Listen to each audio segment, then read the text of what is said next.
And today we're going to talk about the limitless sea of receptivity. And as summer leaps into full swing, because boy, we're there. I don't know if you noticed, it's been hot. A lot of us are really taking off and going to various lakes, to the ocean, to the coast, right? There's a lot of people that are going to spend some time on or near water this summer. Is that true?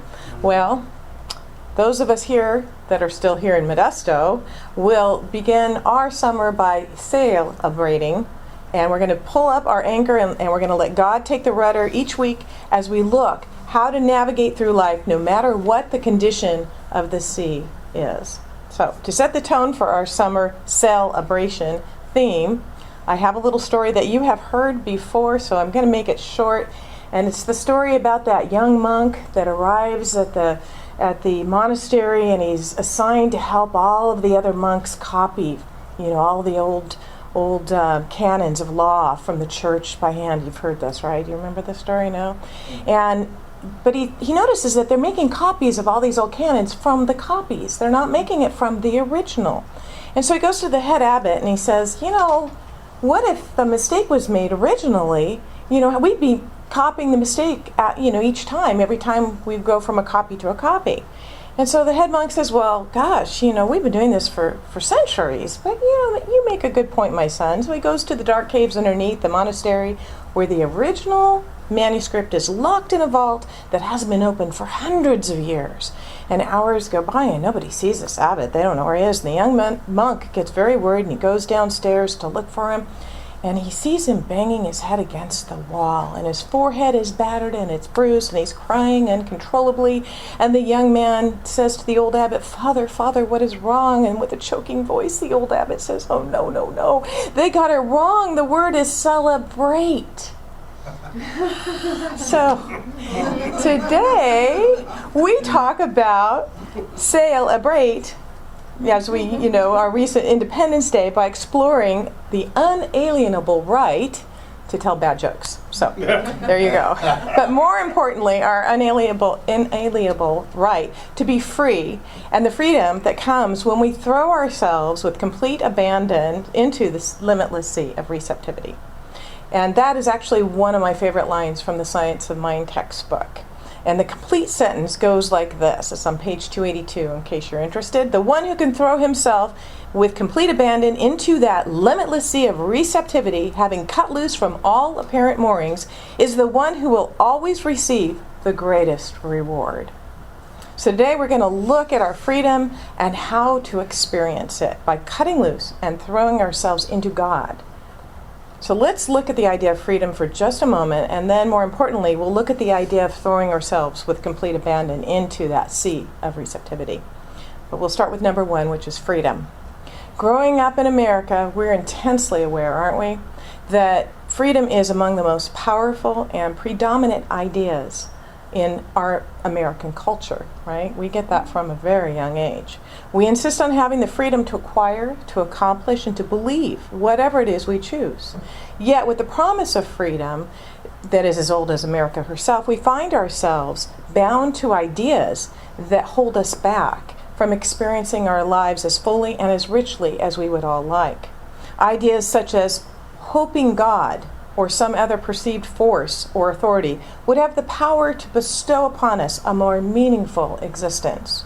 Or believing that we must keep trying because when we try, our thoughts can sound like, if I would just work harder at being spiritual by saying more prayers or by meditating more often or by being more spiritual, then my internal doubts, fears, confusion, or pain would go away. How many of us beat us up because, I missed my meditation moment this morning, or I forgot to do a spiritual mind treatment. Well, it's all my fault. We do that. We beat ourselves up for not being spiritual enough. We must be free to know that we already have a spiritual legacy, and all we have to do is claim that legacy, and it's ours. We really don't have to change. We don't have to do anything. We just have to remember and accept. We must free ourselves from any sense of failure that would have us believe we are off course with our lives, that somehow we have made terrible mistakes that will keep us from achieving our dreams. How many of us do that? Where we think that, oh my gosh, well, if only 10 years ago I'd made this choice, my life would be better now. Or I remember when I got mad at this person and wow, that karma's been following me around. Oh no, let that go. Forgive yourselves for those mistakes and move on. Today's a new day. Today we claim the freedom of knowing how beautifully, how wonderfully, and how amazingly our lives are unfolding today and every day. Everything that got you to this moment was needed to bring you to this wonderful moment in the present. So I love the line from Ernest Holmes when he says, the divine plan is one of freedom. Bondage is not God ordained. And our forefathers felt the same way, didn't they? Part of our Declaration of Independence states, we hold these truths to be self-evident. And I don't know if any of you have read a lot of Ernest Holmes, but he says that a lot. Well, this is self-evident. And when you're first starting to study this, you go, it is? It is? And then after you get into it a little bit, you go, yeah, it is. This is self-evident. So we hold these truths to be self-evident, that all men are created equal, and that they are endowed by their Creator with certain unalienable rights, that among these are life, liberty, and the pursuit of happiness. These are the words that were penned by Thomas Jefferson. And Jefferson also said, the God who gave us life gave us liberty at the same moment. And what is liberty other than freedom? Sounds like Ernest and Thomas sound a bit alike, doesn't it? Don't you think?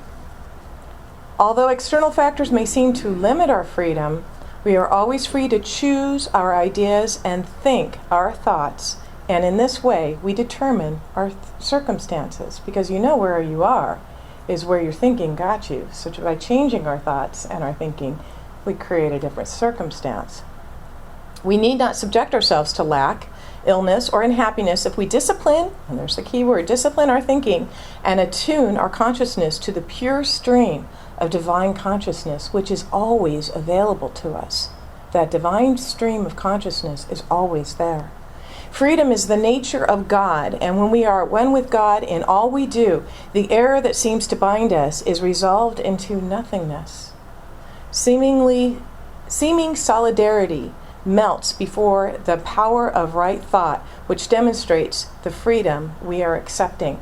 And I love that visual there, because in our book here, they talked about the monk who was able to, the seemingly solid cave, he was able to put his handprint. We shared that one Sunday, and that handprint is still there, and he actually went there and put his hand there. It really isn't solid, we just have a belief that it is. It is always done unto us according to our level of understanding. So it really behooves us to understand maybe a little bit more, right? Viktor Frankl lived the example of freedom, even though he was plagued with oppressors as a Jewish Viennese psychologist who spent 3 years in a concentration camp during World War II.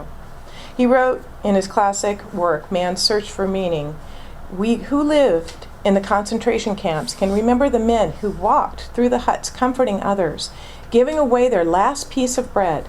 They may have been few in number, but they offered sufficient proof that everything can be taken from a man but one thing, the last of his freedoms, to choose one's attitude in any given set of circumstances, to choose one's own way.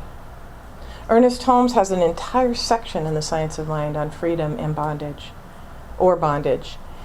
He explains that man suffers on the road to self-recovery not because he is God ordained, but because man creates his own experience as he becomes individualized.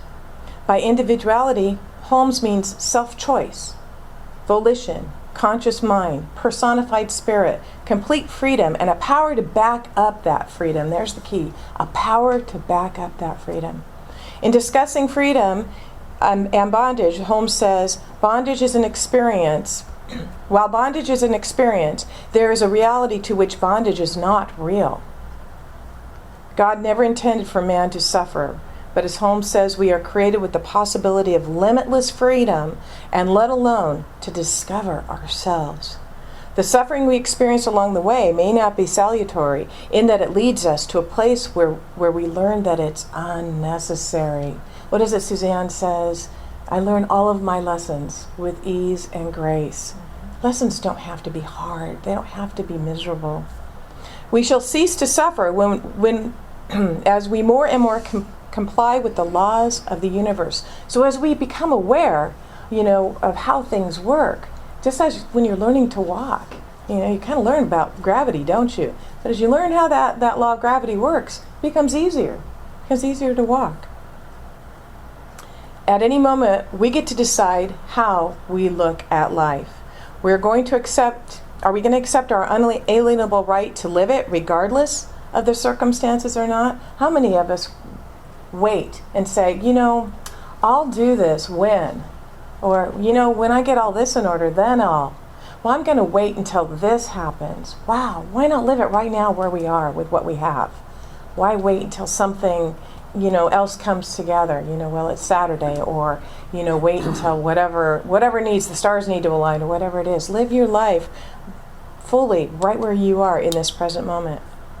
And as we are reminded this month that we are declaring independence from limited ideas about ourselves, independence from negative self-talk, independence from judgment of others, independence from accepting less than the God presence within us could accept, we shall let freedom ring. So number 2, we're going to throw ourselves into that limitless sea of receptivity. And the one who can throw herself or himself with complete abandon into that limitless sea of receptivity, having cut loose from all apparent moorings, things that are holding us back, is the one who will always receive that greatest reward. When things look the worst is the best time to work. How many of you realize that? When, I think for me, a lot of times it's so easy to stay into spiritual practices, my meditation and my grateful journal and my science of mind treatments that I do every single day. So easy to stay on track when everything's going well. But when it all goes into the tank, where does our spirituality go? Where does our faith go? And that is the time to call a practitioner. I'm a practitioner. Call me. And let me see that perfect truth for you, because that is what is still there. It's just being, the appearance of something else that is not true is there. It's not always our first thought to go right into treatment, is it? To remember, this isn't true, this isn't real, because we're really swept away by the experience. David Hawkins, who wrote The Power versus Force, once said just a 2% shift in thinking will make all the difference in the world. 2%. Just think about that. It's amazing. If you're heading one way with your life, into bondage, for example, and just make a 2% shift, it will result in a major difference in where you're going to end up. And I will say this, when I get stuck somewhere and I think, man, that's the last thing I want to do is listen to a tape or I have millions of podcasts. I've got all kinds of inspirational tapes, and I have some from Asilomar, from inspirational talks, and it's like, I really, really don't want to listen. Okay, and I put it in and I listen to it. And you know what? Sometimes it's not immediate. It'll take sometimes a week of listening to these tapes back and forth to work, because my drive's only 10 minutes. So, I'll listen to them, but suddenly things start shifting, and it's kind of nice. Just makes a difference. That 2% shift makes a difference where we end up. So let's throw ourselves even more into that limitless sea of receptivity.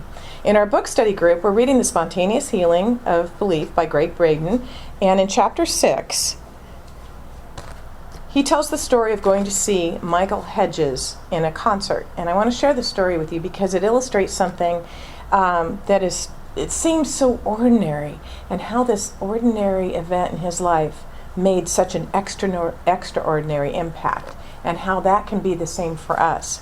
So I want to start here. And so he's at this concert, and it's kind of an intimate concert. And he says, Michael simply walked on stage, and with little more than, hello, I'm Michael Hedges, something extraordinary began to happen. Suddenly his hands were doing things that I had never seen a guitarist do in my life.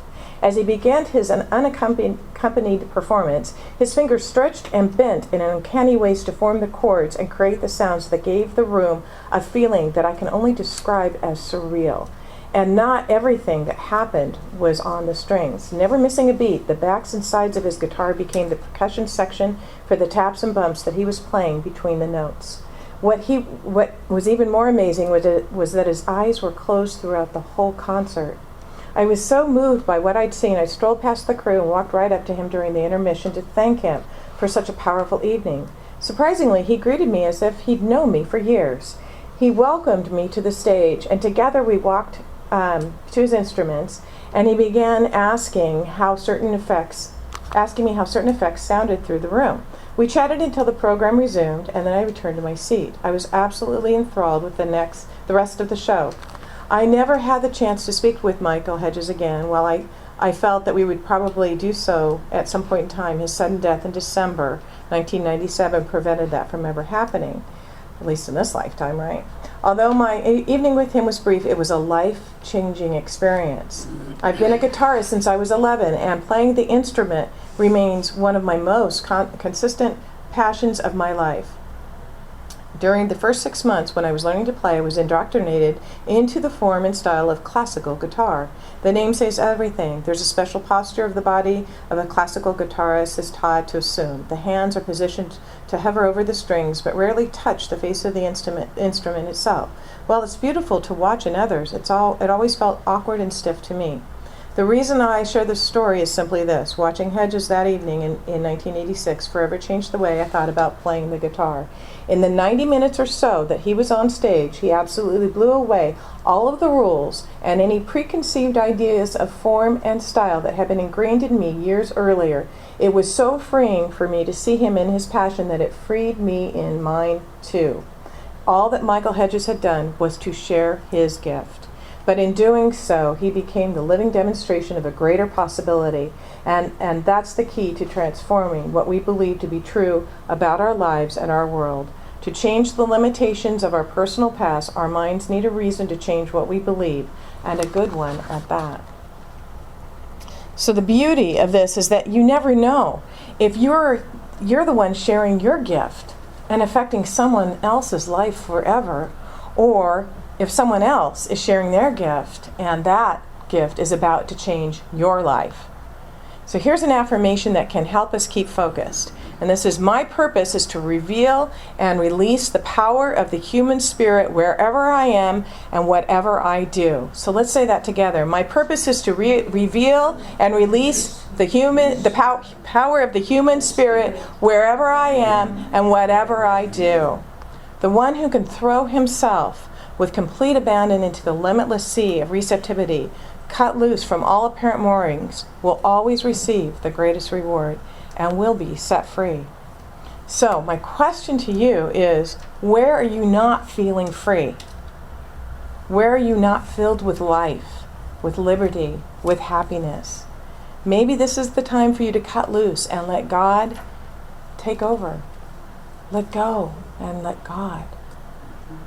I want to read something that was written by Loretta Burns, and it's actually by that same title, Let Go and Let God.